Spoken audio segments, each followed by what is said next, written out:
Order! Order! You are an incorrigible delinquent at times. Behave yourself, man!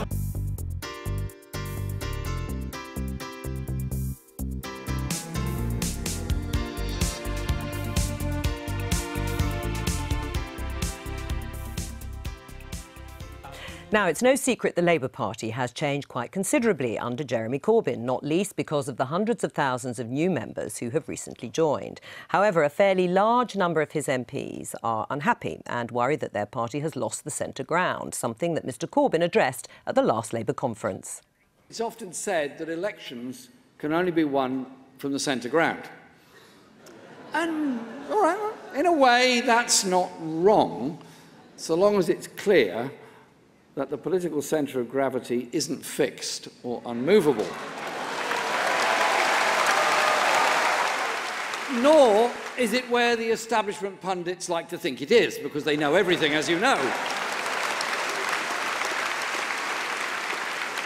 It shifts as people's expectations and experiences changed, and political space is opened up. Today's centre ground is certainly not where it was 20 or 30 years ago. A new consensus is emerging from the great economic crash and the years of austerity to when people started to find a political voice for their hopes for something different and something better.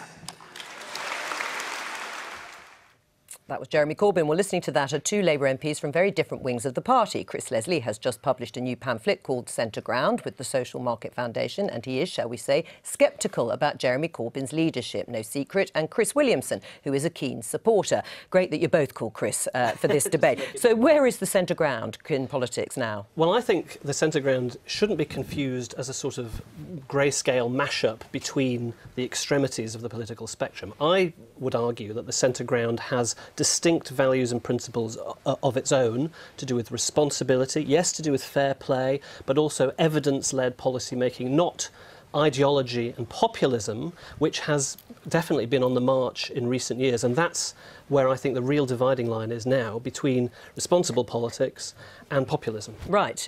Do you agree?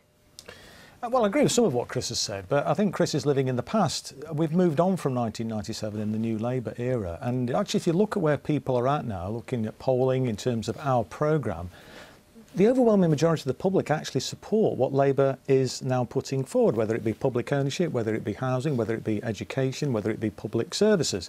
You know, people also, incidentally, according to polling, show that they have a lot more affinity with socialism and are very sceptical, actually, about capitalism. So right, I think, so why are they not doing better in the polls? And if you say the overwhelming majority of the public... I think that's partly down, with all great disrespect to Chris and some of his colleagues, well, my colleagues, actually they are confusing the electorate. Chris, you should just get on board. Get on board with the agenda that Jeremy Corbyn set out. We had the biggest increase in vote share since 1945.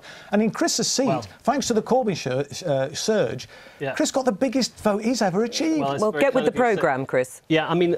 I used to believe that the Labour Party could tolerate different ideas being discussed. And what you find these days is not just on terms of the sort of abusive social media side of things, but you get this sort of attitude, or you're not allowed to have different thoughts or attitudes. They threw out the protesters from Jeremy's event on the weekend, marched them. Yes, they did. They took them out, threw them out when they said stop backing Brexit. So what we need to have is the values that actually got Labour elected. Remember the days when we actually won elections, Chris? And they were to do with not making limitless promises on resources when actually you know that you've got to be honest with the public and say, if you're going to do great things, you've got to explain how you're going to do them. To be fair, Chris, we did set that out, though, didn't we, in terms of the spending programme that we included in our manifesto was set out where that money was going to come from. But of course, as you'll appreciate, if we can grow the economy, then we grow the size of the cake. And clearly it doesn't make sense, does it, for example, the water industry, where 83%, according to polls, of the public want to see it brought back into public ownership. Hardly surprising, given that they've spent, since 2010, 18.5 billion in dividends to shareholders. I mean, it's just nonsensical. How are you going to pay for that? Well, it's a revenue-generating industry, is it not? This is the Well, thing. it is. No, You see, but Chris... we never get an answer on these things. I would love to have motherhood and apple pie and lots of things governed well. And look at this current debate on the NHS. We have this auction going on about, oh, well, we'll give... Prime Minister slipping into sort of populist mode, we'll give 3.5%, and then it goes 5% and onwards. Where is the honesty about how we're going to do it? Now, in my pamphlet, I've suggested earned income gets taxed quite highly. What about making dividend income taxed at the same level? Well, and you'd agree with that, wouldn't you? I think we need to start confronting I think there's probably more common ground with Chris and myself and Jeremy. And as I say, I think, you know, unity is strength. And it's not about saying Chris can't have a different view or a different nuance. I'm not saying that, Chris. Is he still welcome in your Labour Party, as you would see it? Yes, absolutely. Of course. Do you still want to be there? Welcome. Look, I mean, you know...